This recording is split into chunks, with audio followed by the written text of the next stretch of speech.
Yeah. Tomorrow, if they approve the check tonight, then tomorrow you'll go to our office, which is across the street, or across the parking lot, and you can get the check and sign the supplemental. I talked to Jamie Chase, the guy that runs the Little League. He said, I think any designated representative. Right. They can hook it to one of those light poles with those little hooks on it, you let them. Maybe. And then, if they had two of those, that would be good. That would be all I need. Just a light post, and then the sunshade. That's basically. They just have to determine where to put it at. But Everything else is done. wonderful. Those hooks are already on there. Whatever that is. That's pretty much it. Well, They had water main issues, the water meter. when do we do? Okay. Yes. Okay. I need an ambulance. It's not that. I thought it'd be a lot of money, but he said it'd only be like $600 material. Unless you want to go down there, I'd be happy to. No, I don't. See how many runs they make? Yeah. And then Hell, they all stay busy. No problem. We can do that. It'll be, when did I put that on there? They run the wheels off the road. Yeah. We used to run Put that on there. I know it. Yeah. I'm usually going to get it like at 6:30 in the morning before she leaves. maybe a couple calls at a time. Yeah, I'm going to do it during announcements at the council agenda. So it'll be beginning of the council meeting. Yeah, yeah, I can do that. We can do that. Yep, that's no problem. Except for St. Lawrence. Short Street, they had two fire calls. I think We know for sure. They had two fire calls here at one time. How did today go? How are you? That was first thing. Did you the other day? You had two fire calls one time, didn't you? He said he heard a lot of sirens. I said, well, now he was out running around. Some kind of stove on fire. I read that this weekend. All right, I'm gonna read it. how busy everybody was. There was some people. Just give me a call, because I'm not sure where I'm gonna be, but I'm gonna be We were at the house. You wouldn't have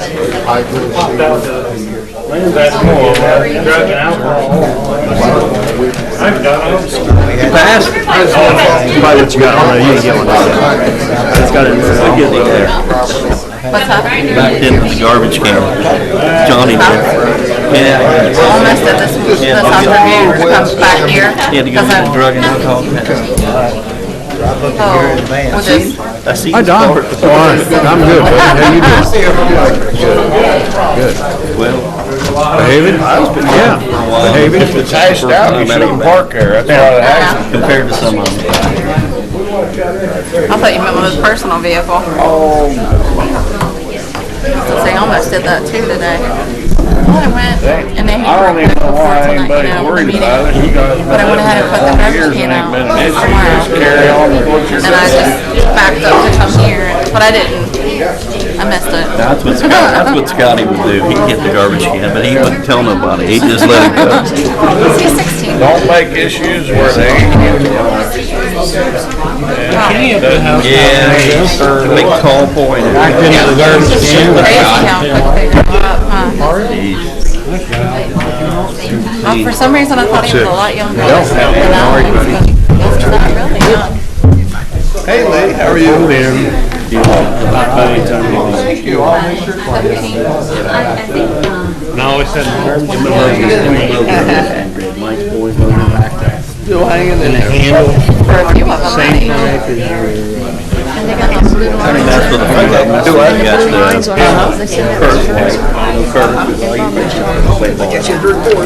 You got Little Curtis, when your boy was getting out. Right. How you doing, Kelly? How you Little doing? Curtis, and then who else we have? Oh, Pennington. okay. All right. I'm not Darren making is. something. He here? Well, cool. I will tell her. I wrote a little note on it. So appreciate that. Thanks. Here. Good, good, man. Thank you. Oh, really? Two girls and a boy, they're all. At Lawrenceburg? He owns that, the father owns that. Oh, wow, okay. Take my house and put two of my houses in their house. real nice place. Yeah, that's a nice business. Oh, okay, get into it. Yeah, he stopped right. 2 minutes to go.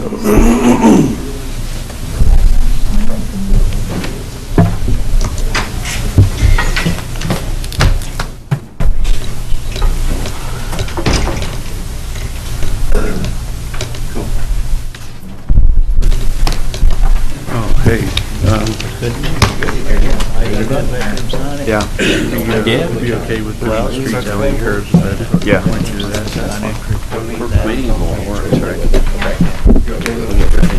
It's basically What makes it? So my junk right here.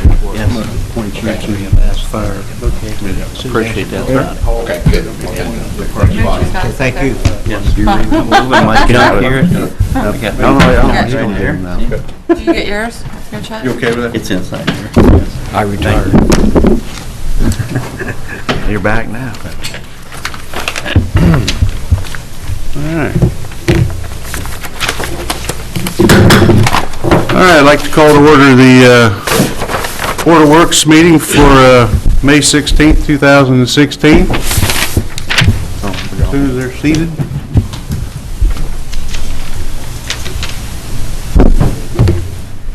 How you doing, Mooch? All right, could I get a roll call, please? Member Paul Seymour Jr. Here. Member Alan Calloway. Here. Police Chief Don Combs. Here. Fire Chief Johnny Tremaine. Here. EMS Director Bobby Mills. Here.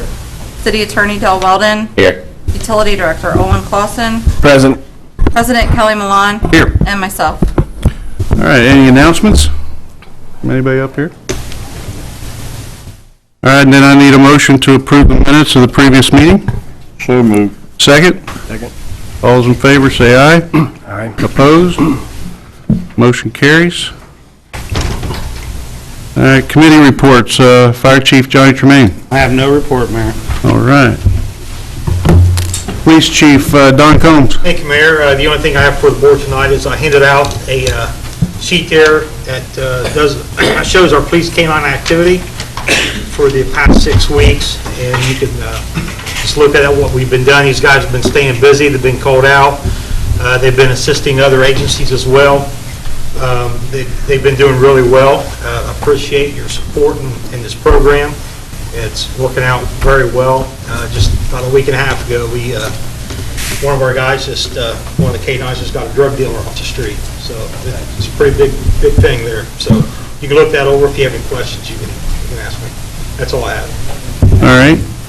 EMS Director Bobby Mills. Yeah, Mayor, the month of April, we had 160 calls, and I gave you a statistic sheet. If you flip it over, you'll see where proclamation from the governor was signed for EMS week. This is the National EMS week, all this week. And that's all I have. Good. All right. That's next week, right, Bob? No, this Or that's week. this week, that's This right. week, yeah. When you guys going to lunch? Wednesday, Wednesday, all right. and thanks. Oh, no problem. Thank you. Okay, new business, Mario Todd, the Cook Walker Alley change order. Yes, Your Honor. In the package, you'll see where Land Consultants has prepared our change order for the alley project. Pretty self-explanatory. Project is a little behind just due to weather. Should have it completed within the next 2 weeks outside of the drainage behind the dollar store. Okay. Pretty much don't have nothing probably else coming up, do you, Mario? No, Paul, again, there's some drainage that's pretty flat. It's designed that way per that drainage canal, the dollar store. So, again, it's probably going to be some cutting, dressing up, and seeding. So we're probably about 2 weeks to get that done with the weather. Well, I mean, with where you're at with the binder in, you don't expect any more No, cost. no, we've got surface course to put on yet. Right.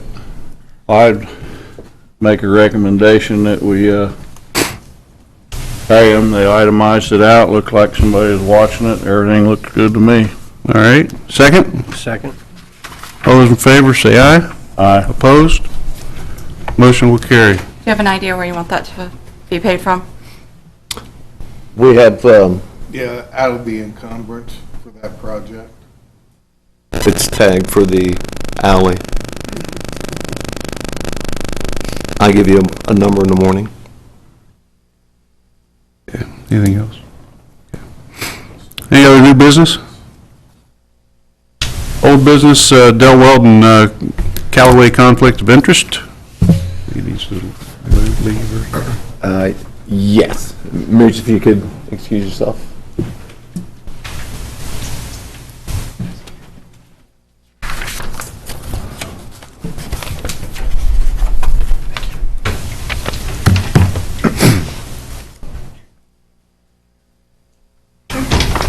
Thank you, Your Honor, and I've spoken with Mr. Callaway about this a couple times. I don't believe it's a conflict, but I appreciate Mr. Callaway's diligence in reporting this, and so he's submitted this form, and I'll read it in its entirety, and then I'll ask for a vote to approve or waive this conflict. Uniform Conflicts of Interest Disclosure Statement, Indiana Code 3444.114. The name and address of public servant submitting statement is Alan Callaway, 938 Purple Circle in Lawrenceburg. He's a Board of Works member, City of Lawrenceburg, in the County of Dearborn. This is listed as a single transaction for the Callaway Memorial Scholarship Fund. In the description listed by Mr. Callaway is that he's asking for donations for 3 golf outings. First one May 7th, second July 9th and 10th, and the third on September 10th, 2016. And then further in the description of the financial interest, I'm the director of the Callaway Memorial Scholarship Fund. There's no financial or personal interest, as money will be used for donation to American Cancer Association, Lawrence Fight for the Cure, and 6 scholarships to 6 local schools.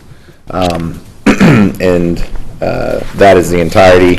It was signed by him and dated March 23rd, 2016. Again, I've talked to Mr. Callaway about his fundraising, which is obviously a very beneficial thing. And again, I appreciate his diligence. And so he's disclosed the conflict. And I'll correct myself, there's no vote necessary. Just read this into the minutes, and that's all we need to do. All right. Okay, the next item is the 911 dispatching interlocal. You can't mention. Bring him back in. Oh, yeah, I'm sorry. Bring Mooch back in. He's leaving out there. Forgot to. We're kind of cheering to the window. Thank you, Mooch. I was gonna leave you out there. First time I've been kicked out of a meeting in a while. All right, next item then is the 911 dispatching interlocal. Yes, sir. Thank you, Your Honor. The 911 dispatching interlocal that we're referring to here under old business, and I actually have another one. It should have been listed twice. There's an EMS interlocal as well that I met with Mr. Mills on. This first one, though, however, is the interlocal agreement that covers the 911 emergency dispatching services that will be provided to us by the county. If the board will recall, Jared Teeney presented on this issue and presented, I think, to the satisfaction of everyone, answered questions, and it was very kind of him to come in and report on this. And so the interlocal agreement or the contract for the emergency services, I would just ask for a vote from the Board of Works, and this will come up again in front of council to make payment, but we've earmarked a fund, the MDF fund, as the appropriate fund for this money to be spent from. This year it'll be a one-time payment, and then we can budget this actually from the MDF. It's clerk treasurer's position, and I agree that that's the most appropriate fund for that to come out of. This will be a year-to-year occurrence, and so we can kind of plan moving forward to pay this. And I just ask for a vote to approve the interlocal agreement. Okay. I need a motion to approve the 911 dispatching interlocal. Second? A second. All those in favor say aye. Aye. Opposed? Motion will carry. Thank you, sir. All right, I've got one to add, guys. Carl Fryman, update on 440 Walnut Street. Yes, Your Honor, here tonight, talks with banks and Safeguard and anybody that had connections with it has broke down. After meeting with with the city attorney, we'd like to request a unsafe building hearing from the Board of Works. Mr. Weldon would take care of the dates and everything at future. Okay, and this is regarding the house down here on Walnut Street. You guys familiar with what we're talking about? I haven't seen I can show you. 440 Walnut, you might want to take a look after the meeting, but this is one that's been in the works for quite some time, correct? We've had people stand here and say they were going to fix it. They've kind of walked away from it. It's changed banks, I believe, again this time. So Oh, okay. instead of starting the procedure all over again, after talking with Mr. Weldon, I think we'll just request it, and we've got a fact finding on it, and I'll present it at the hearing. Okay. I agree with that, Your Honor, and we'll set a hearing date and provide notice. You want us to do that in the form of a motion? Just, on the- leave the date open, so I can schedule it with everyone. Okay. I just need a motion then to approve moving forward with an unsafe building hearing on 440 Walnut Street. So moved. Second? Second. All those in favor say aye. Aye. Opposed? Motion carries. Thanks. Thanks, Carl. Your Honor, I do have another, under old business, the other EMS interlocal. Oh, okay. and They're both the EMS, so I neglected to put it on there twice, but this is an interlocal agreement that I've worked on with Bobby Mills, EMS Director, and I'll just read it in its entirety, and then if there are any questions, but I'll ask for a vote, and it's rather brief. But it reads as follows: interlocal agreement between the City of Lawrenceburg and Dearborn County, Indiana regarding EMS services. This interlocal agreement, the agreement is made the blank day of blank 2016 by between the City of Lawrenceburg, Indiana through the Board of Works, the City, and Dearborn County, Indiana, the county both being political subdivisions of the State of Indiana and acting by and through their respective governing bodies pursuant to Indiana Code 36-17. Whereas Indiana Code 3617 authorizes the city and county to enter into an interlocal agreement to exercise their respective statutory authority to further the governmental purposes on behalf of each other. And whereas the county desires to contract with the city, specifically its EMS department, to provide emergency medical services for the county as it has for many years. Now therefore, in consideration of the mutual promises and covenants herein made, the City of Lawrenceburg and Dearborn County agree as follows. 1. The city, through its EMS department, shall furnish emergency medical services for the county for a period of 1 year from January 1st, 2016 to December 31st, 2016, by the use of its present emergency medical apparatus and equipment and such emergency medical apparatus and equipment as it may subsequently require. 2. Said emergency medical services shall extend to all residents and persons located in Dearborn County in need of emergency medical services.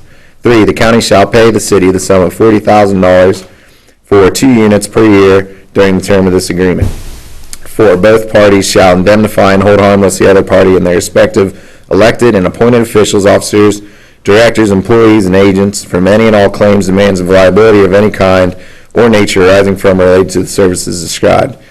5. Each party may terminate this agreement upon written notice to the other party within 60 days. 6.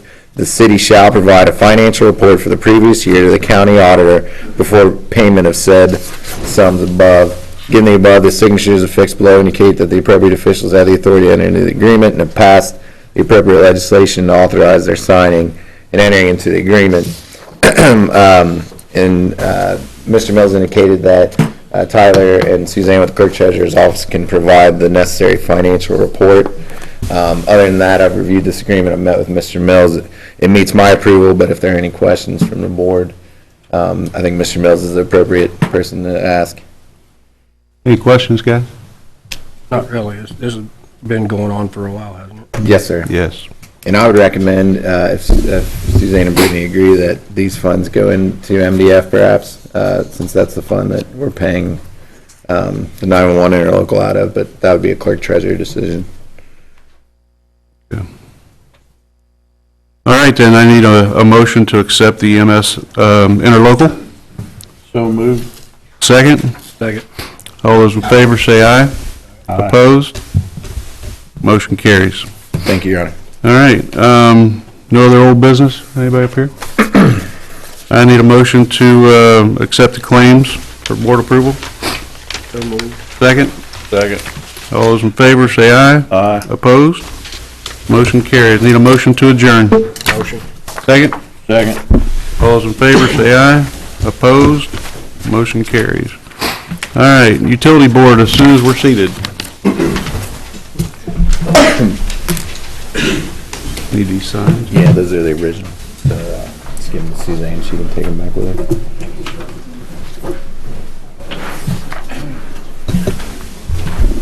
Is that okay, Suzanne, if I give you the originals? Okay, thank you. Do you need copies? Yes, please, after Tyler signs them, and then we'll send them both on to the county. And the second one needs the financial report to go with it. So it's in here, the EMS one? Yes. I don't have the financial report. He said that he could do that. Thank you very much. All right, welcome to the May 16th, 2016 Utility Board meeting. Could I get a roll call, please? Member Anthony Abbott? Here. Member Aaron Cook? Here. Member Mel Davis? Here. Member Randy Abner? Here. Member Paul Seymour Jr.? Here. City Attorney Del Weldon? Here. Utility Director Olin Clausen? Present. President Kelly Malone? Here. And myself. All right, any announcements, Mr. Clausen? Yes, Your Honor, I've got two announcements. I've got two plaques here. I'll pass down for y'all to look at. We're going to award tonight to the line crew. One of them is the RP3 award. The other is the Excellence in Safety Awards. The Excellence in Safety Award, there's a number of utilities that are in that classification. I believe it's between 30,000 and 50,000 exposure hours a year. And Lawrenceburg was fortunate enough through employees' dedication to safety to rank first place in that category. So what it says is the work that they're doing, as dangerous as it is, they're doing that as safe as can be expected, and they're at the top of the industry standard. The other award, the RP3 award, and I'd like to maybe defer to Mel on the RP3 award. He can speak much more affectionately about it. The RP3 award stands for Reliable Public Power Provider, and that is a measure of all the utilities in the United States. I believe there are 2,300 of those public power utilities, and I think this is the sixth time that Lawrenceburg has received one, I believe. This would make number 7. 7, I beg your pardon. So your utility that you all own, you should be real proud of these people, because for 7 terms, they have reached this RP3 Award of Excellence. And I think there are a couple members in the audience here tonight, so you ought to be real proud of your public utility. They do a great job for you all. Mr. Clausen? Yeah, that's right. And what that means for us here in Lawrenceburg is when we have a business that comes to town that's interested in settling here, we're able to talk about things that really matter to those businesses, to those industries, about what our reliability is, the number of interrupted minutes we may have in a given time frame in a year that they could be affected by, that their bottom lines would be affected by. So not only can we talk about rates, low rates, we can also talk about the consistency upon which we deliver the resource to those companies. So it has tremendous value to the utility and to the city as a way to market those things. So this time, Mike, if you and your guys would come up, present this with you. Mayor, would you do the honors? Both of them done at the same time? Yeah, and I'll get a photograph with you guys.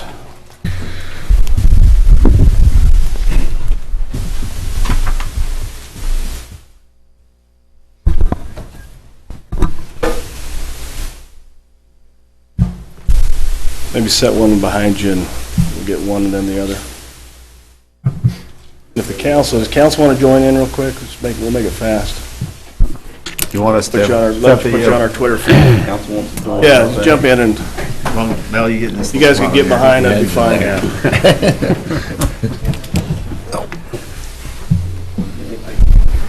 Get them Pee-wee short. Yeah, little short guys. Paul, I can't, a little bit to your right, Paul, there you go. We're in front of Scotty. All right, thank you. The other one. We got one more. One more, Paul.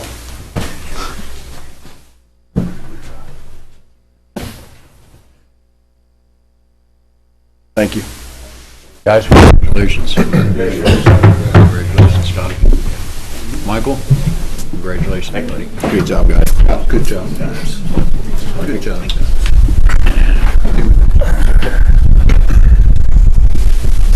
Thank you, Your Honor. That's all the announcements I have. Yeah, I'd like to congratulate them on behalf of the city as well. So tell the rest of the guys, we appreciate it, Mike. Okay, no other announcements? I need a motion to approve the minutes of the previous meeting. Moved. I'll second it. All those in favor, say aye. Aye. Opposed? Motion carries. Any committee reports, Mr. Clausen? None at this time, Your Honor. All right, then, nothing under new business. Old business, Mr. Clausen, power service contract. In your packets, you'll find a contract. This contract has gone back and forth, several red-line additions. It was on the agenda 2 weeks ago. We tabled it because we hadn't got to a point where we thought the language was acceptable. What this contract represents is the old Tanner Creek facility. It's scheduled to change hands approximately at some point in June. When it does that, Lawrenceburg Municipal Utilities, by law, by state statute, will be the provider for all the electrical services at that location. Okay. So before you have a contract that kind of spells out the agreements for providing service to the facility, there's going to be a substantial amount of capital that the utility is going to have to invest in order to do that. In this contract, you'll also find the protections that are drafted into this that really give us a buffer or a hedge against a stranded asset. So in the event that we install the equipment and the transaction was to fall through on AEP's part, we have recourse for which to reclaim all of our stranded asset. This will be a very positive things in terms of cash flow for the utility. There's a substantial amount of load there. It's about 1.8 meg currently, and it's supposed to climb to about 2 to 2.2 megawatts at some point throughout the next 24 months. So that's a substantial increase in our load. So with that, I would like to entertain a motion for acceptance of this contract as presented. All right, I need a motion to approve the power service contract. So moved. Second? Second. All those in favor say aye. Aye. Opposed? Motion carries. Thank you. Next item is Mr. Clausen, back utility billing issues. Yes, I received, I've had a couple conversations, received an email on this issue. I asked to put this on the agenda as discussion topics. We could kind of walk through where we're at to date on the back billing piece and where we might go with this. So I'd kind of open the floor to some discussion on that.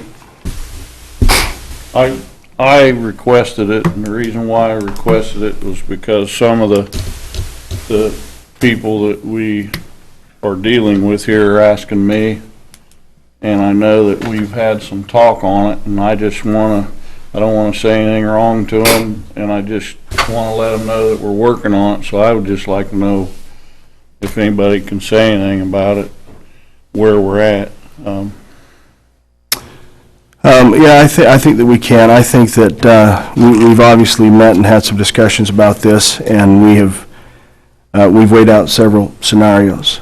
We had one executive session. I won't discuss what we talked about in that executive session.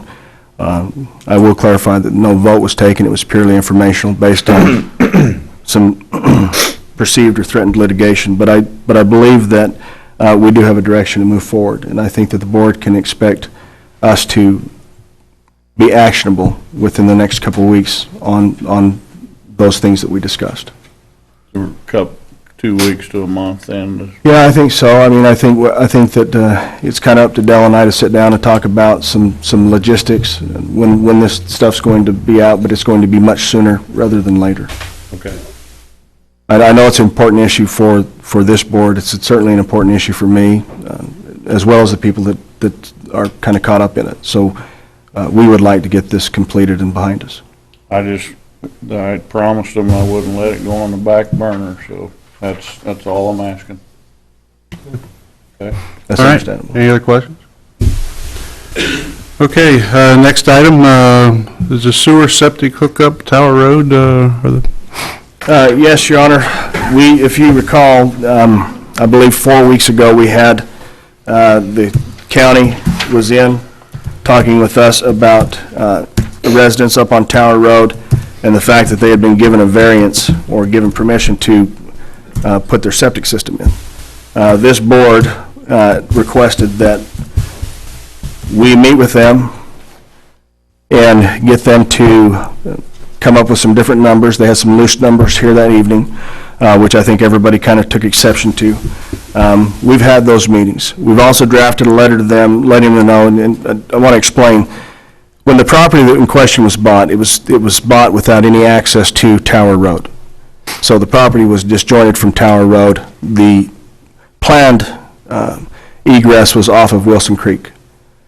So as the statute's written, their piece of property that the home is on is not physically connected to Tower Road. They bought an additional piece of property which does give it connection, but it is literally a separate piece of property.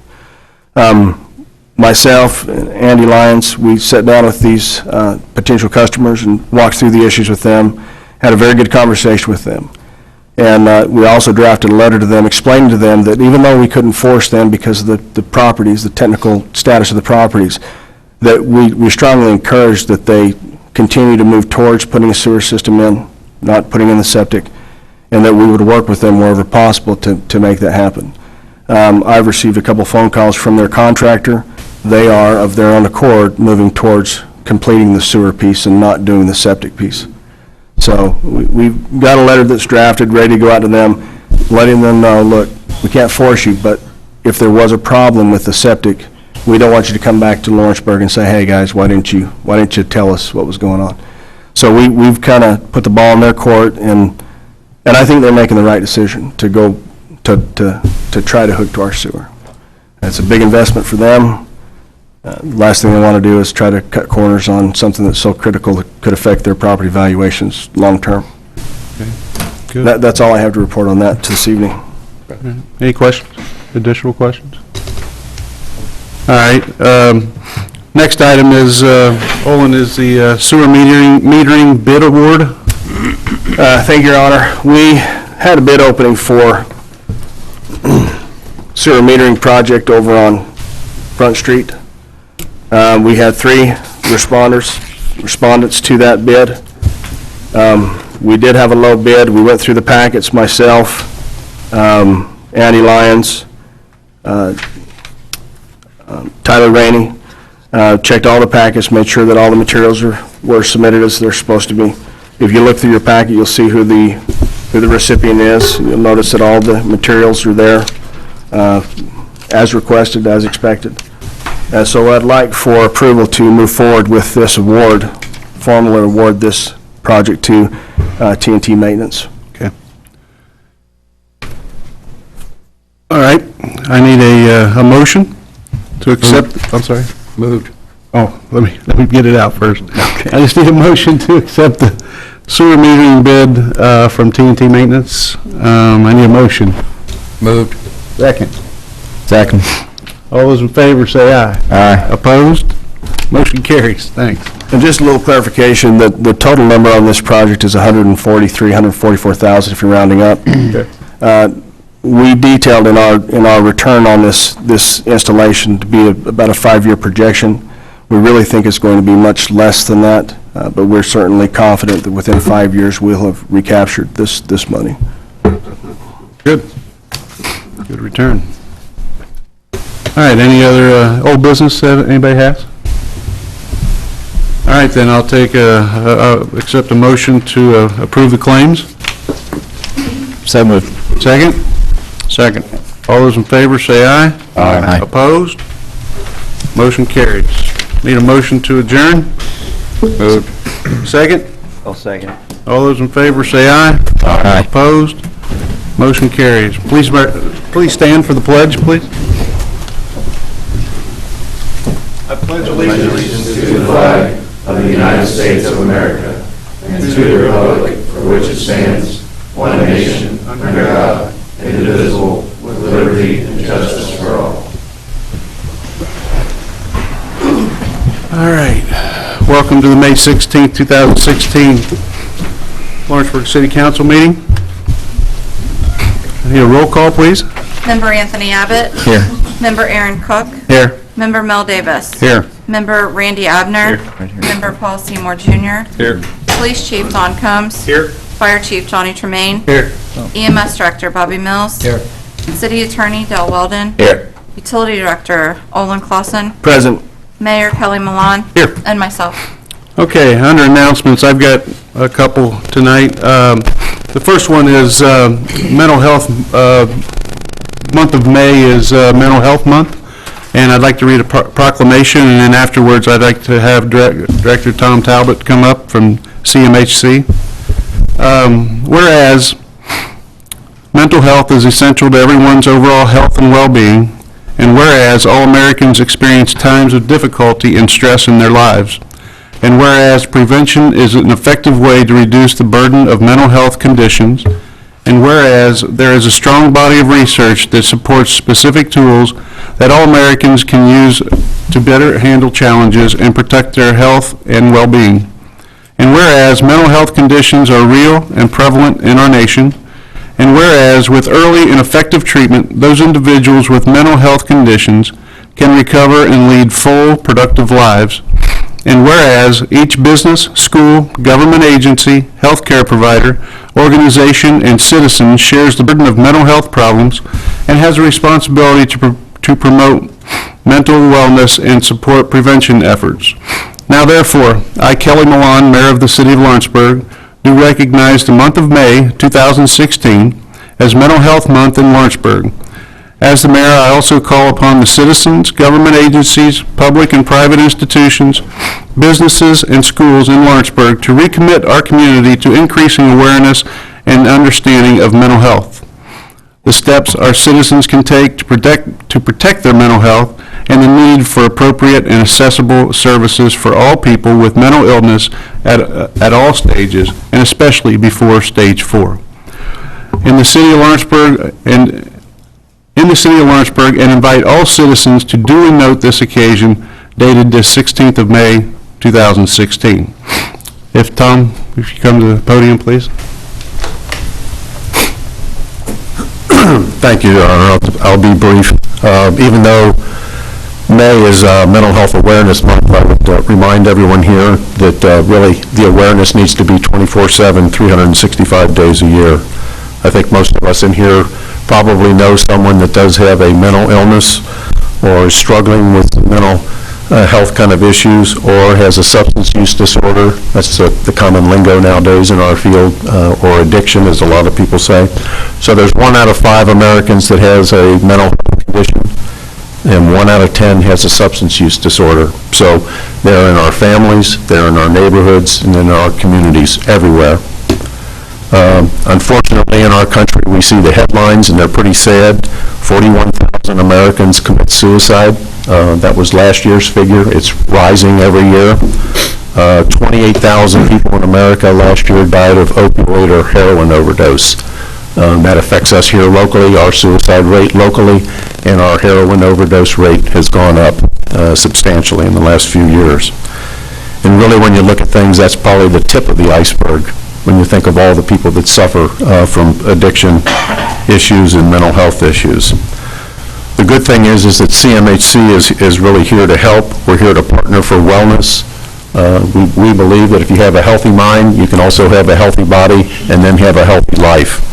The sad fact, though, is that very few people who have these disorders, substance use disorders or mental health, that they actually do seek treatment. The positive fact is that treatment does work and recovery is possible, and we as an organization here in our local communities and across the country, there are a lot of treatment providers that are willing and able to help. So thank you for your time, Your Honor. Thank you. Thanks, Tom.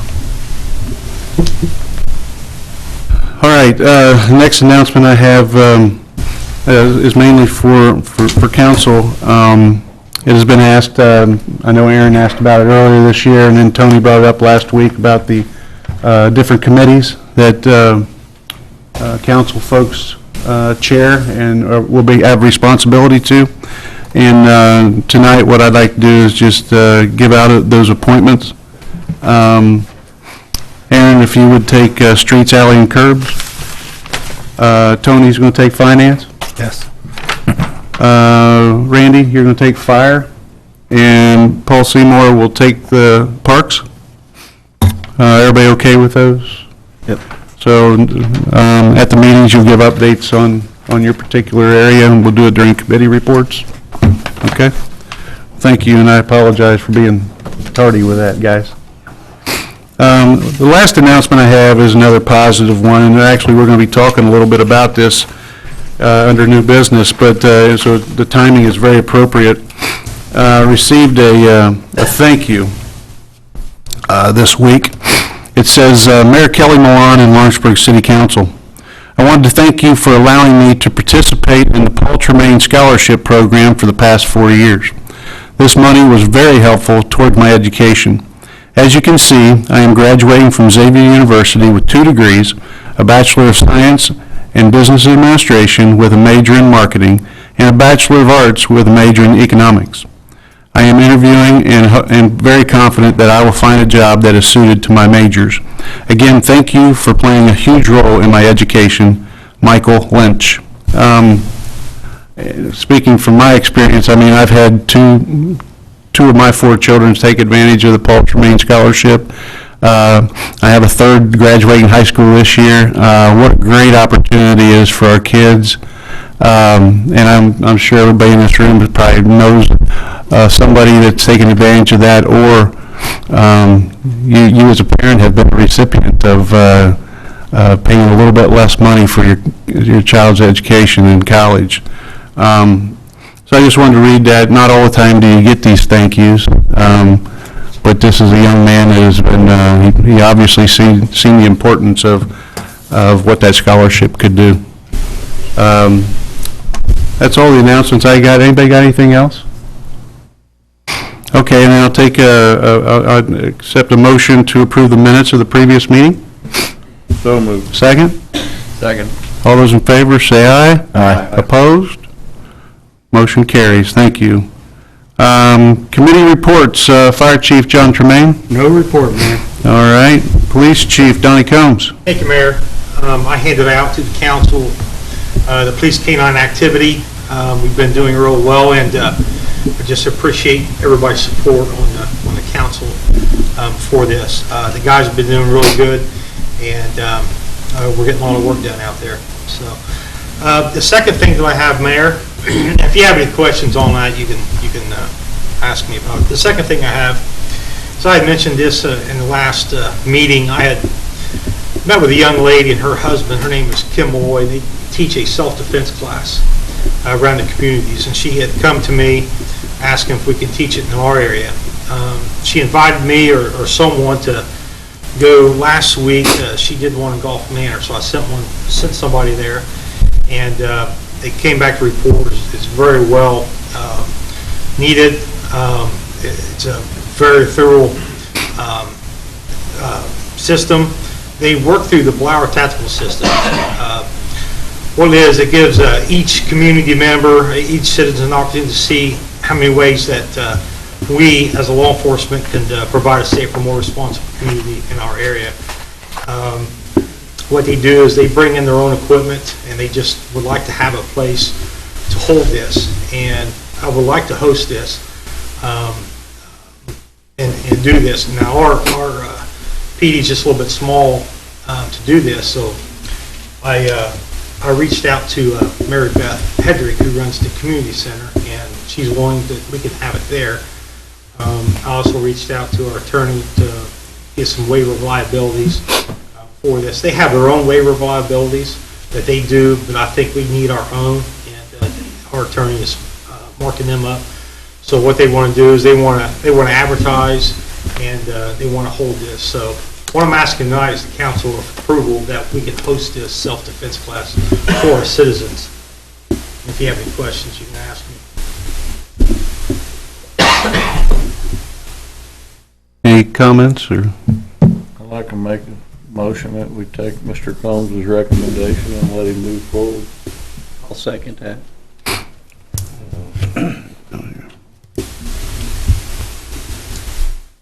All right. Any other questions about that?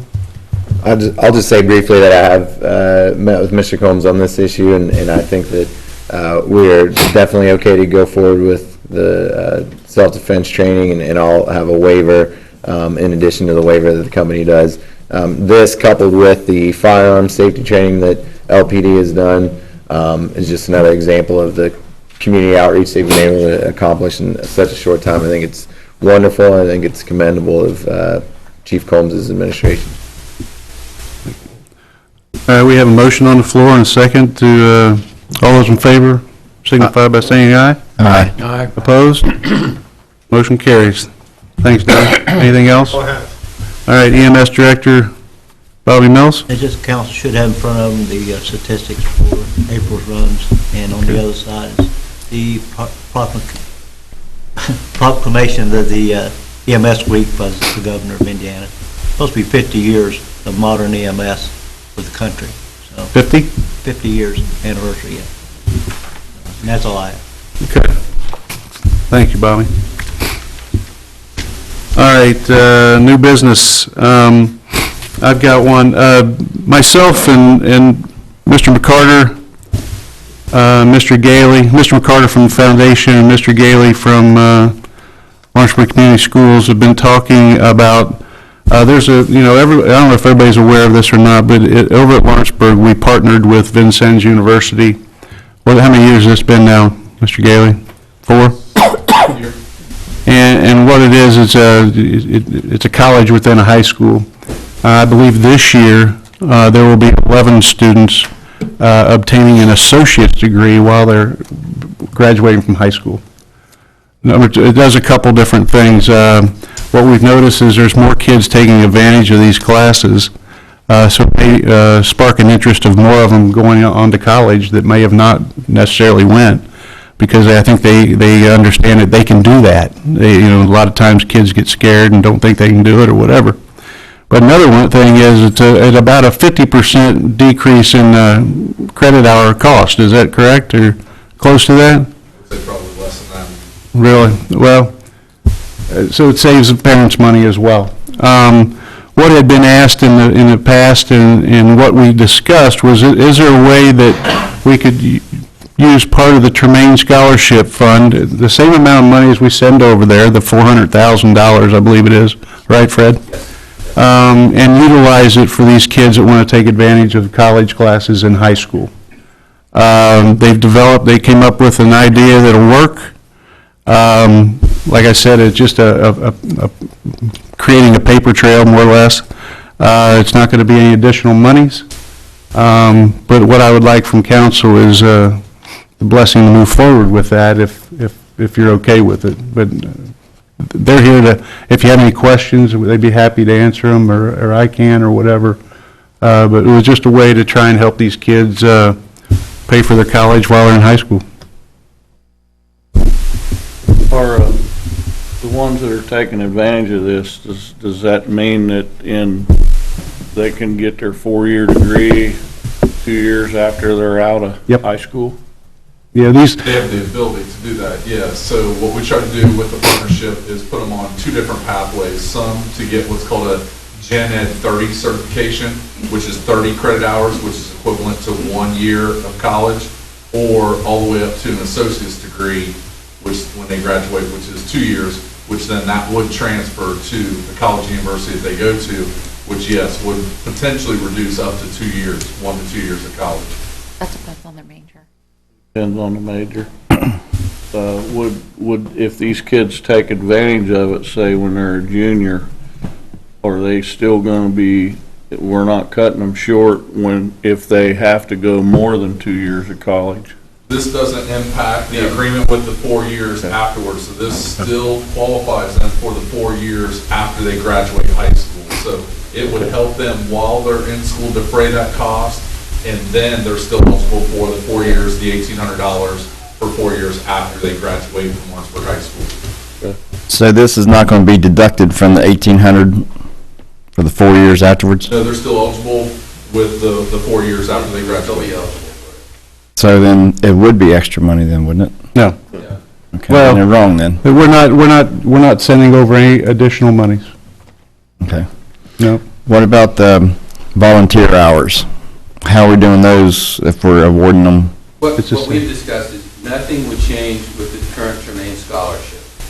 It would remain the same as it is, 50 community service hours. Basically, what would happen is the school would continue to do what it does with early college. It would just have some of the funding that comes from the city that normally goes to the Tremaine scholarship. Does that make sense? So There is annually, as you guys, I think all know, there's annually funds left over from the 400,000. And 4 years ago, been more than 4 years ago, City Council approved allowing us to take leftover funds and establish an endowment that supports the Tremaine Scholarship. It certainly does not distribute 400,000. It's about $1.2 million right now, the endowment is. But those leftover funds, the only impact doing what we're talking about doing would have is we would not be able to put a bunch of leftover funds into the endowment. Does that make sense? Yeah, it makes sense, but, but there is, but the way I still see it, there's still extra money going there. If they're still getting the 4 years after the school, and you're taking the leftover money that would go back to the scholarship program to draw interest, we're taking that money and giving it to them? The program is funded annually. There's never, since the beginning of the program, however many years ago, more than a decade, we all say $1,800 a year, up to 4 years. That's the current funding that the city provides. It started out at $1,200. Right. Then it went to 14, and then went to 16. It's been at 18 for about 10 years, maybe a little over 10 years. It really is up to the city council to decide each year what they want to fund. So it's the funding that's annually given is set up to give for just 1 year's worth of the college. Right. And currently that amount is, we average about anywhere from $275,000 to $385,000 goes, is distributed annually, typically starting in June when college bills start bringing a college bill. But what's happened over the years is the city has allowed us to keep those funds and then annually put some back into the endowment. Isn't there more of a danger here of our exceptional students not getting help in their first 2 early years of college than there is the other kids missing out on their 3rd and 4th? What's happening here, I guess, is we're helping our exceptional students while they're juniors and seniors get their first 2 years of college in, whereas before they haven't had any help at all. Actually, they start taking them as a freshman, they can start taking. Right, you can start taking classes as a freshman, so. Oh, really? Right, freshmen, sophomore, junior, seniors, that we have students all 4 years taking dual credit classes. Okay. While they're in high school. And it's open to any student, so any student has the opportunity to take. In some of those classes, I understand that some, yes, do have prerequisites, but there are a few classes that are classes that do not have prerequisites, such as study skills, which we would encourage all students to take study skills courses, which is dual credit class. Peer applications is another one. We have about 3 to 4 classes that do not have prerequisites that are dual credit classes all students may take. Is this gonna be $1,800 a year for freshmen, sophomores, No. possibly, or is it based on credits? Totally separate. In high school, you're probably you may use $150 a year or $200, depends on how many classes you take.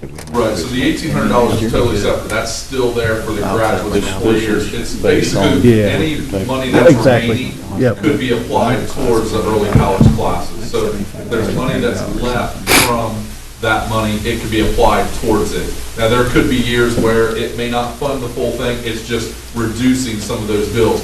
Currently, right now, the school endowment fund does help with that as well. So they currently apply some money each year which, like right now, it reduces all of the bills by 25%.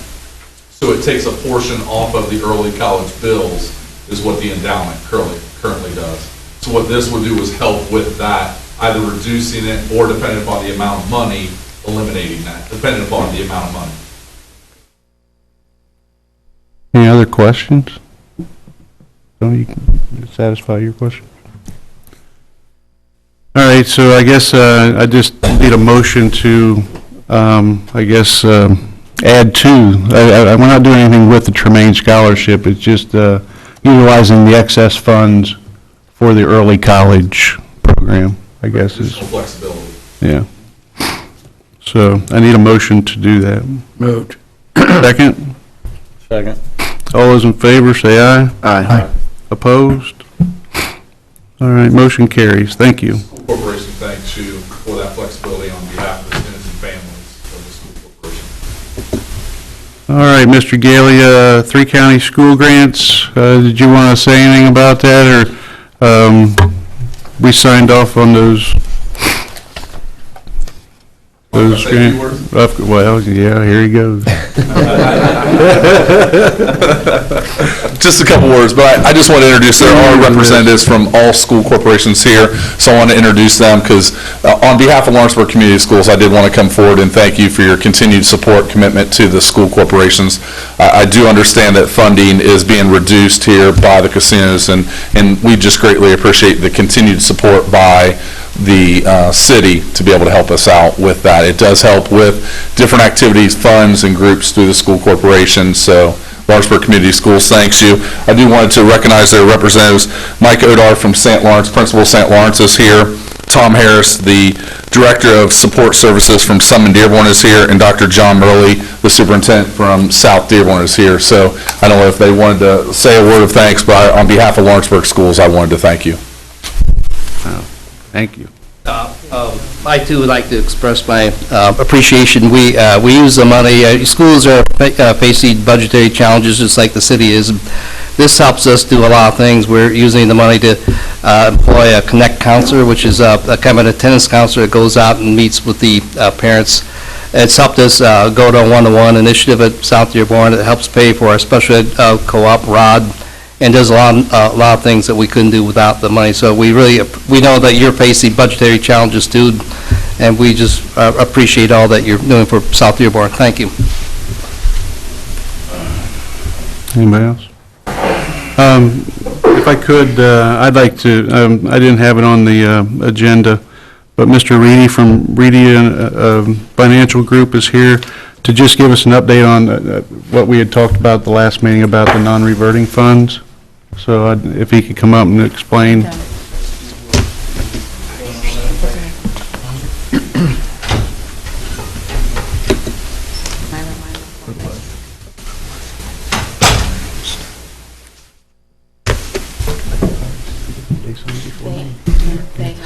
Yeah, go ahead. Hey, Carl. Suzanne would like to. I just want to remind you guys, the checks will be ready in our office across the parking lot tomorrow morning, but everybody has to sign a subsidy agreement, and just a representative from the school will be sufficient. Is there a possibility, we have a ROD special ed co-op meeting in the morning, could I pick them up, take them, and give the superintendents a sign and bring back to you? That's up to If not, that's okay. Cool. They can stop down. If not, I'll just have them stop at the clerk's office. after the meeting, they can stop down, not a problem. I mean, we trust you, Carl, but. Actually, you may trust me more than they trust me. That's true, that's true. All right, Mr. Eady? Sure. The mayor and I were looking at the city's funds earlier this year and noticed that there are approximately 24 non-reverting funds on the city's books. And so he just asked me to provide kind of an overview and open up this for discussion. The SBOA released a bulletin back in September of 2000 that addresses non-reverting funds, and it's the last one that they ever released on the subject. And the SBOA states that within the ordinances, non-reverting funds have to be established by ordinance. They should clearly indicate the types of revenues to go into the fund, list the purposes for which expenditures can be made from the fund. It should also establish a life for the fund. And it should also provide guidance as to disposition of the fund. The Clerk Treasurer's Office supplied us with many of the ordinances establishing the non-reverting funds. There are some that date back to the early 90s. We haven't really gotten into the ins and outs of all of them. The city has one in specific. The State Board of Accounts, in their manual, lists all of the funds that they routinely see.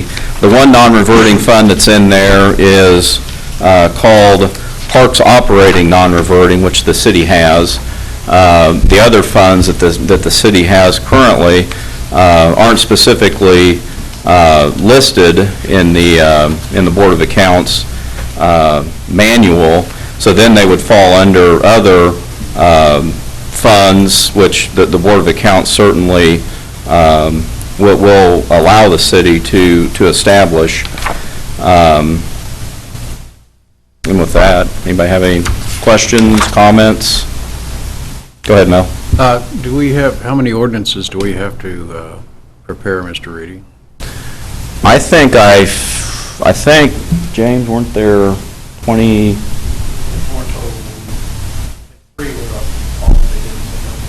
So we had 21 of the 24. Okay. And like I said, some of them date back to, I think the first one was 1991. And I think before that, the city didn't have those ordinances. Yeah. So you're familiar with that. So I think it's key that the mayor's looking at efficiencies and things of that nature. And the statute, it's interesting, this bulletin from back in September 2000, one of the points is provide guidance as to disposition of the fund balance. Well, the General Assembly actually addressed that issue probably 10 years ago or more. And I think, as some of you know, when a fund is declared dormant now, it either reverts to the fund that provided the revenue, or you can place it in the rainy day fund. When that bulletin came out at that time, rainy day funds were just now part of Indiana cities, towns, county government, and the bulletin simply didn't address it. But that is the most current bulletin that's out there that addresses that point. Go ahead, Mel. Other than that, other than not touching the funds for X number of years, is there any life on the funds? Well, it said that the Board of Accounts bulletin says the ordinance should establish the life. Yeah. It can't just run forever. Forever. Right. That's one of the things we're going to be looking at is how are the ordinances established, and have any of the lives passed type of thing. So, Paul, I can see a question. Well, you just said that these things have to have a life. In other words, when you make that ordinance and on that non-reverting fund, you got to put an ending date on it too? That's what the guidance says from the State Board of Accounts. So when the ending date comes due, can you renew it? I suppose. I mean, I would think you would want to have a non-reverting and a safety for all your parks and things. I think the attorney can provide advice on this, but what I see in practice is all of these funds are established under home rule, and the home rule statute provides folks like you with lots of flexibility. So what you would need to do, Paul, is simply, if the life is coming up, you need to readdress that ordinance at that time. So like the non-reverting parks, would it need an end time? Well, you've got... Since it's established by statute? You've got 3 or 4 that have parks in the name. One is Parks Operating. I wouldn't think that one would necessarily abolish unless, the parks was abolished. Okay. But the other ones are more for capital, and I think it's the capital ones that would have some form of end date. Okay. Mayor, I had a question. Right now, the fire department has 2 non-reverting funds, one for voting donations and then our firefighting fund. Now, how does the State Board of Accounts rules go beyond the Indiana code? I mean, how does that work? Well, the Indiana code would trump local ordinance. So whenever, the attorney I'm sure would tell you that whenever he drafts an ordinance, I mean, what I've always heard is the U.S. statutes trump state, state trumps local. I think that would be your opinion, but I don't want to speak for you. Well, I've also heard that if we create an ordinance, it's got to be stricter than what the Indiana code is. Is that correct? Well, I mean, That's home rule. my concern is when this was brought up before was, not necessarily the donations, was the actual firefighting fund that we carry, that we've carried since I think it's one of the 91 ordinances. And I ended up finding the Indiana code that, I mean, from what I read of it, it follows right along with our ordinance. So I was just concerned. Yeah, I think some of the issue is just using the word non-reverting. The city has 24 non-reverting funds, and, a typical city might have 1 or 2. So I think it's just about, fund deficiencies and things like that, and there's national standards that address that cities, towns, counties should only have the number of funds it needs to run efficiently. So we're just looking at those type of things. Thank you. And the money's still going to be there. It's just how do you account for it, the best way to account for it. Okay. Any other questions? I have one. Sure. We have one, it's a Fall Fest, and that's money made by the Fall Fest from beer sales, booth sales, the money that's in there, and you said about distribution. Are we allowed to use that money, say, anywhere else, or does it have to go back for Fall Fest? Well, the term non-reverting simply means that at the end of the year, the money doesn't revert. It stays with that particular fund. If you Google the definition, it paraphrases to that. So the Fall Fest money, if it's set up that way, I believe the ordinance, I haven't read it yet, but it should state that the money stays with the Fall Fest fund. Okay. Any other questions? Okay. All right, thanks. Yep, thanks, you're Eric. welcome. All right, next item is Mr. Weldon, the new fund ordinance. Thank you, Your Honor. There have been some recent legislative changes that we're reviewing with Clerk Treasurer's Office to determine whether or not action is required. One of them that Tyra and Suzanne and Brittany and Diane have gotten in front of is Senate Enrolled Act 67, which creates a one-time local income tax payment from a trust reserve of $430 million that the state had a kind of an excess, and they decided to distribute this money to local communities. The county auditor is required by this new law to make a payment by June 1st, and on our end, we're required to establish a fund, an LOIT fund. To that end, we have an ordinance which is in your packets. We need a couple decisions today, Your Honor, from council. One is just the approval of the ordinance in general, but the law is written so that we create a fund, and it's actually been specifically identified as a Fund 257 LOIT, but the percentages are up to the discretion of the communities. And so we're going to receive approximately $300,000 by virtue of this payment. 75% of that $300,000 must go into this fund and can only be used for road infrastructure improvements. The other 25% could go with that fund, or it can go into essentially any fund that's created properly by home rule, or it could go into the general fund or the rainy day fund. So kind of two decisions. One is just to approve the ordinance in general per the Senate Enrolled Act 67. The other is, do we want to put the entire 100% in, or what do we want to do with the other 25%? And that's, again, at the discretion of the city. And we could start, Your Honor, if it pleases you to read the ordinance, and I'll read it first reading in its entirety.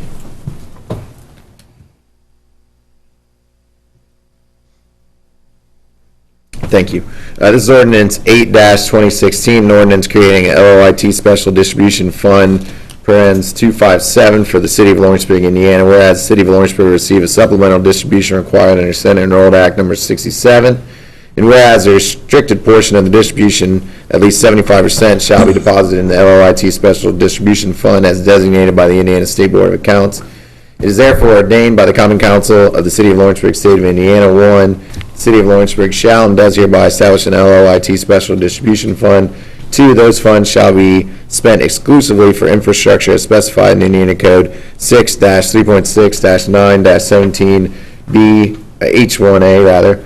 3, these funds may be expended only upon appropriation by the city's fiscal body. And I would ask for an approval of that first reading to establish the fund. Okay. Moved. All right, ordinance 8-2016, I need a motion to approve. So moved. Second. Second. All those in favor say aye. Aye. Opposed? Motion carries. I need a motion to suspend the rules and read the ordinance 8-2016 by title only. Moved. Second. Second. Okay. All those in favor say aye. Aye. Opposed? Please read the ordinance 8-2016 by title only. Thank you, Your Honor. Ordinance 8-2016, an ordinance creating a LOIT Special Distribution Fund, parens 257 for the city of Lawrenceburg, Indiana. Okay, I need a motion to accept the second reading of ordinance 8-2016. So moved. Second. I'll second it. All those in favor say aye. Aye. Opposed? I need a motion to suspend the rules to read the third and final reading of ordinance 8-2016. So moved. Second. Second. All those in favor say aye. Aye. Opposed? Motion carries. I need to read the third and final reading, please, by title only. Ordinance 8-2016, an ordinance creating an LOIT Special Distribution Fund, parens 257 for the city of Lawrenceburg, Indiana. I need a motion to accept the third and final reading of ordinance 8-2016. So moved. Second? Second. Second. All those in favor say aye. Aye. Opposed? Motion carries. Thank you. And then we need to determine what percentage? Yes, sir. 75% is At required least, to go in, and yeah. then the other 25. So that'd be 75,000 going to another fund? Yeah. Can I just do a little summarization too? It won't take but a second. Yes, I think please. Del did most of it for you. I think basically, just in a nutshell, and Brittany can correct me if I'm wrong, you have 3 options. One is the general fund, one is the new fund, the LOIT, the other is the rainy day. Just depends on how conservative you want to be with the money. General. For the additional 25, you For mean? the additional 25. Okay. Or whatever we decided. General, obviously, is our tax-based money. We do run low sometimes in that by year end. That's just a suggestion. The other is a rainy day, being conservative with it. The LOIT is the special fund that you just created with the 75%. And again, that has to be earmarked, like Del said, for certain projects. Thank you. And it can be more than 75%. It says at least 75% has to go into the LOIT fund. So we just need to decide what percentage we want to put in there and then where you want to put the other remaining. Yeah, what I was wanting to do, but it doesn't look like we can, is, this is extra money from the state, so I thought, 25% we could give to the citizens, party in the streets or whatever programs we have going on, we could use that money for that, but apparently that's not allowed, right? Just one of those 3 things. General, the LOIT, or the rainy day. Do you have to use this money by a certain amount of time also? Do we have any infrastructure? Not to my knowledge. Is this, You know, this Mike? is ours then? Mike's looked into this too. We have, there again, we didn't line any projects up because of We didn't know budget we had it coming. restraints.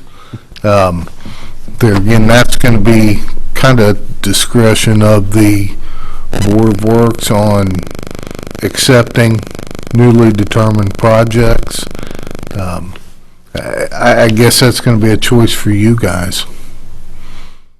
I think Paul's question was, do we have a timing issue, right? I mean, if we don't use it, are we gonna lose it? No, it's our money. No, but I will remind the board that we're going to be getting less very, very shortly, within the next 2 weeks, or within the next 2 weeks. That's when we're getting it.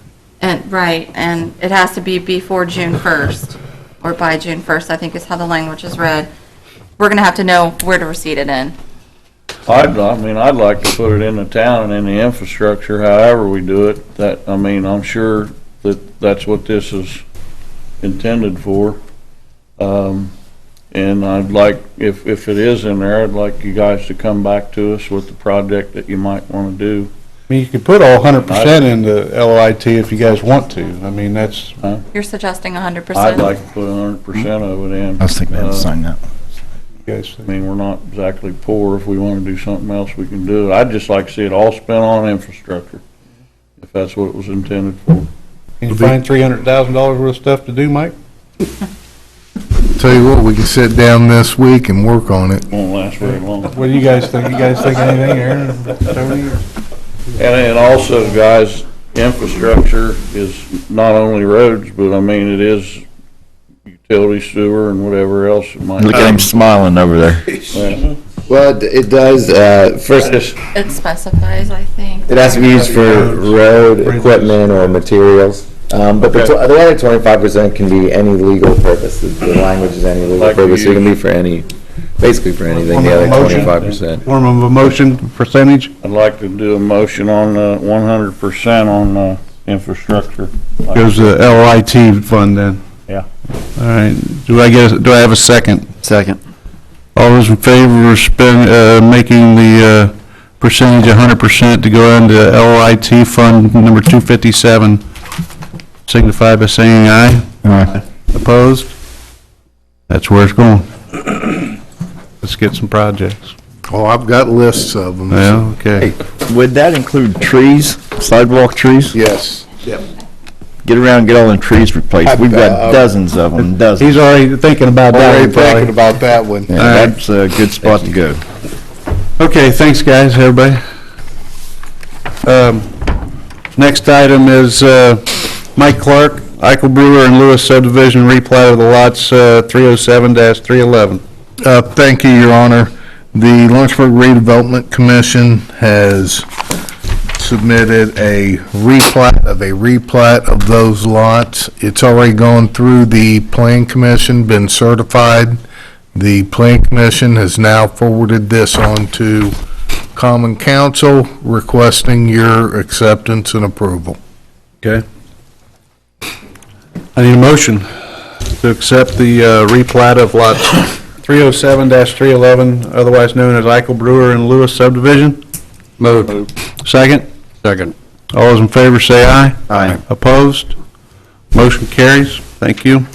Lawrenceburg Main Street activity report and request to relocate farmers market. Pat. Thank you. It was suggested at the beginning of the year by some of the new council people that Main Street, from time to time, come to the council and report on our activities. And so I'm taking that opportunity to let you know what we've been doing so far this year. And my report is based on the 4 points of the Main Street program, which are design, organization, promotion, and economic vitality. That's the program, and so our report is based on that. First of all, design, which basically has to do with physical improvements or amenities in the downtown. We have been working with the city staff. You should be seeing some, in the main part of the downtown, you should be seeing some new trash receptacles. We found some old ones that were sitting at the city garage. They actually match our new benches. They've been rehabbed by the city staff. We've purchased new tops for those. Those will be out around town. We have also been working with staff on plantings. We had some AEP grant monies left, and we purchased, in addition to the receptacles on the tops on the trash cans, we've also purchase some ash towers and some additional planters for the light posts. So now you will see additional planters actually starting at US 50 on Walnut Street, coming all the way down, and then some additional ones on High Street. So that's a new amenity. Also been working with the city staff on what we can do to improve the look of the gateway from US 50 to Walnut. As you know, a lot of times we feel like we're hidden down here. So we've been looking at signage, adding additional planters that I think the staff is moving over from the fairgrounds. They were no longer wanted there. So we're going to actually have more plantings at that entryway. It should enhance it a lot. We've also had some parking issues, so we're looking with the staff on some parking signs that can be put on the parking garage so that we get more people to utilize that facility. The other thing that we have suggested to the city, and they've taken us up on that, is the creation of parklets along High Street. And basically, parklets are an extension of the sidewalk. It takes a couple of your parking spaces, but it increases the amount of seating capacity that you can have in the summer when people like to sit outdoors and enjoy the nice weather. So we brought that idea to the city, and we've followed through with giving them some appropriate information on how they might construct those parklets. We do still have our paint facade grants and sign and awning grants. So far this year, we have issued one sign grant, and we had 3 residential paint facade grants that were left over kind of from last year. We've completed those. I don't know that we're going to have money in the budget to do additional residential paint facade grants. Those may be going by the wayside. So that's basically what we're doing as far as design is concerned. And we still have some work. I want to go back and say there is still some work to be completed on the chiropractor's building there along the railroad tracks. They've painted it, but they have an awning yet to acquire to put on that to finish the look, so that building really stands out and looks good. As far as economic vitality, when Books on High was looking for someone to lease their property, we sent a person over there. We referred someone to them. They had several choices. They ended up picking the one that we referred. And as a result, at the end of this month, we will have a new retail store. Millie & Company Mercantile will be opening there. So we're very excited about that. We have a new business going in. They're actually going to have their ribbon cutting on Thursday at 1 o'clock. You're all welcome to come. It's called Simply Sarah Bakery. This is not a storefront bakery. It's going to be located, if you all know where Nona Beast, yeah, Randy, this stuff is good. I see him patting his tummy over there.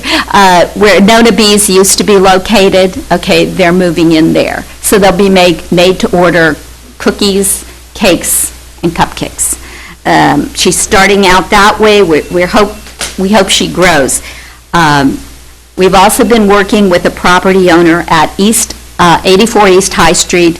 They have a property that is currently leased, and they're looking for a subleaser on that. We're trying to identify someone to help them with that. Pure Inspiration, I think that's my phone, and I'm not sure why it's ringing. That's your time up? I have no idea. It just keeps there. It's either you or Mr. Gailey. I do not know why it is ringing. I have no clue whatsoever. It's the alarm, which I did not set, so who knows? I'm not all that great with electronic devices. We do have another business, Pure Inspiration, that is currently housed with the White Barn Market. She's looking for an additional location. I can only tell you, I know the city's worked with her, I've worked with her. We have yet to find a location that works for her, that meets all her needs. So that's been rather a little frustrating. There is a new tenant that is going to occupy the currently vacant cafe at the library. It's actually New Horizons, and it's a whole new program for them, and they called us and weren't really sure what direction to go in, so we've been helping them, and we've sent them over to SBDC, and they've been very pleased with the assistance they've gotten from SBDC. So in terms of economic vitality, that's what we're looking at. We continue to have an issue with not enough. I know you say we've got a lot, everybody thinks we have a lot of vacant spaces, but usable vacant spaces, we have very few, like a handful right now, and that is becoming a problem, and what we have doesn't always fit the needs of the people looking for property. So that continues to be an ongoing problem. As far as organization, which is the third part, we held our annual meeting at the Event Center. We had about 75 to 80 attendees. It went very well. We enjoyed having it there at the Event Center. We submitted our annual report to the National Main Street and the State Main Street.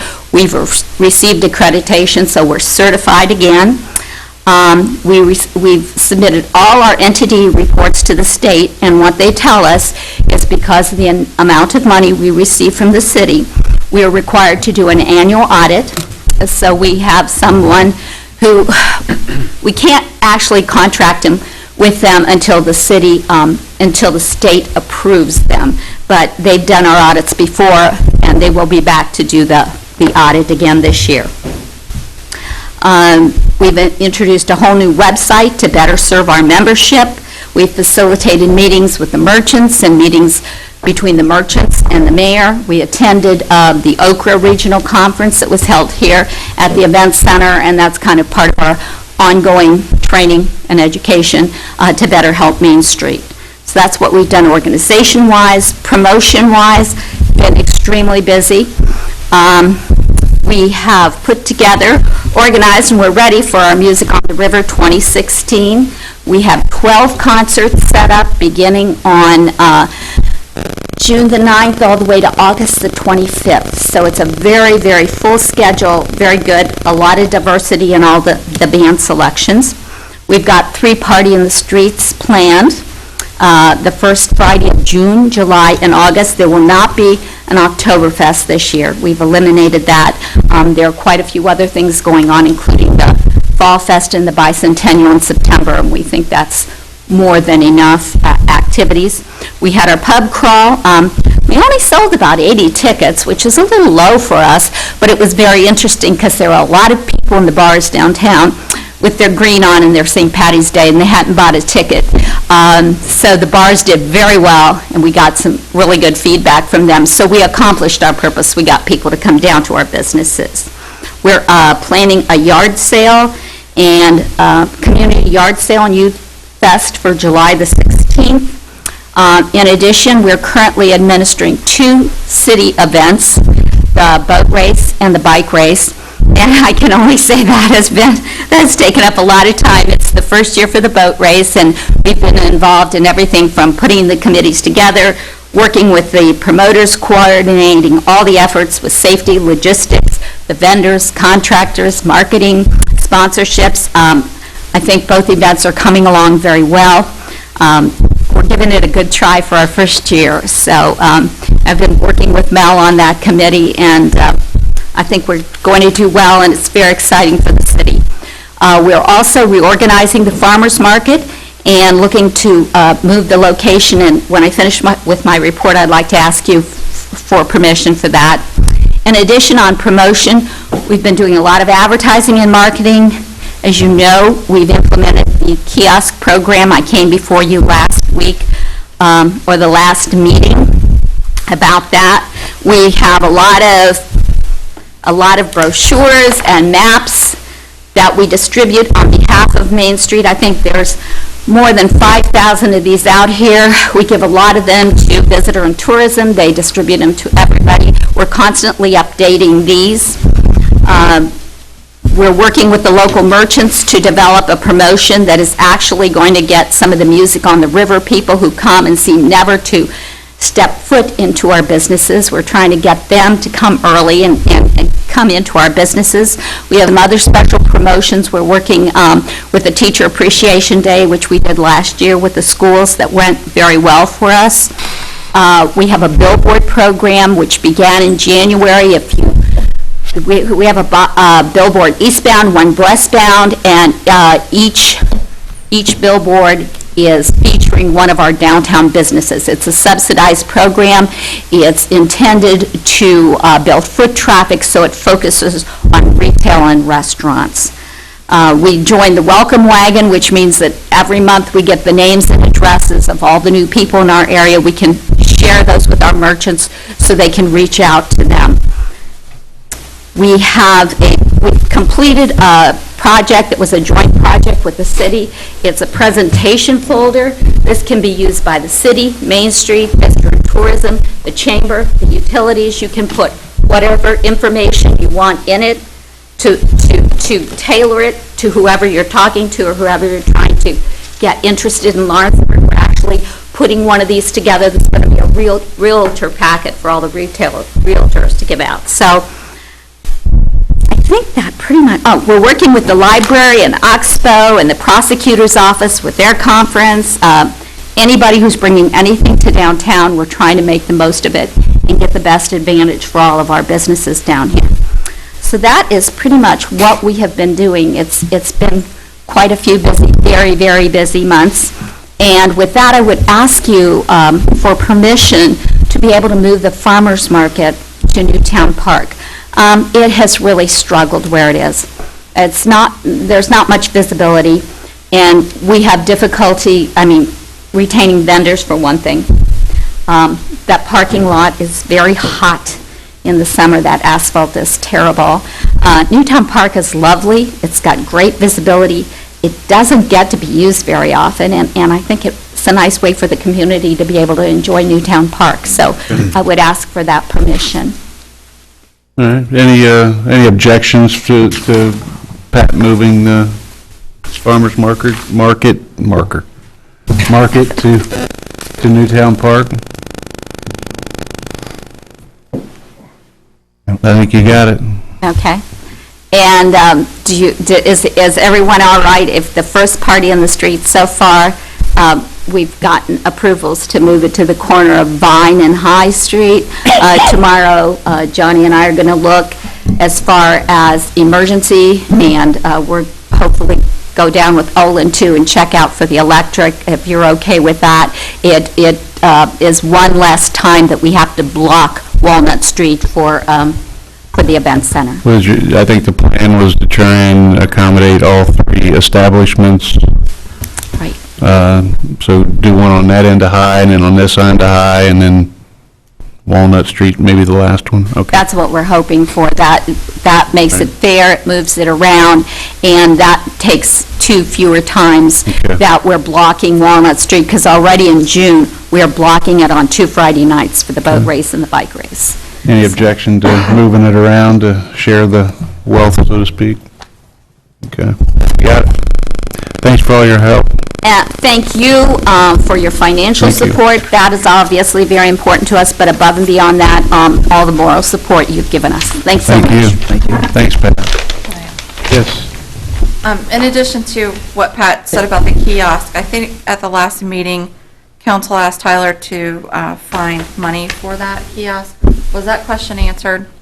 I wasn't at the last meeting. I think we were going to appropriate money for it, right? Well, I think it was specifically asked about services and consultants. Oh, that part. There is money in there. It's perfectly fine to do that. Okay. Good. That's good. Thank you. Anything else? Anyone? All right, the last item I have is under old business, and we talked about it in Board of Works, but I need a motion to accept the 911 dispatching interlocal and to be paid out of MDF. Motion to approve. Second? I'll second it. All those in favor, say aye. Aye. Opposed? Motion carries. I need a motion to, oh, no, I don't, not yet. Comments from the audience? No comments? Come on, Lee. Yeah, come on, Lee. All right, I need a motion to accept the claims. So moved. Thank you. Second. All those in favor say aye. Aye. Opposed? And before we adjourn, I just want to remind everyone that we are having a Memorial Day Parade on May the 30th. Parade starts at 10 a.m., staging at 9. I believe we all are invited to ride on the old fire truck. Right. So I would hope that you all be there. And then the ceremonies out at the cemetery start at 11, out at Greendale. So any more information, call the Honorable Bill Cunningham, and he will take care of it. All right, I need a motion to adjourn. Moved. Second? Second. All those in favor, say aye. Aye. Opposed? Motion carries. Thanks for coming tonight, guys and gals. Thanks for reminding me of that stuff. I wouldn't More than we thought on there. More than we thought on that. 19% of the It's a bad hour and a half. Mario. Is that in the packet here? All it is? Yes. I got it. There's like that. I'm like Elvis up there. We're going to say no. That's what Tony said, I think. That's you're quite well. I didn't call you back because I knew that, I figured that was part of the reason. Not a problem, no problem. Oh, no problem. See you. Hey, tell Marie I'll be there,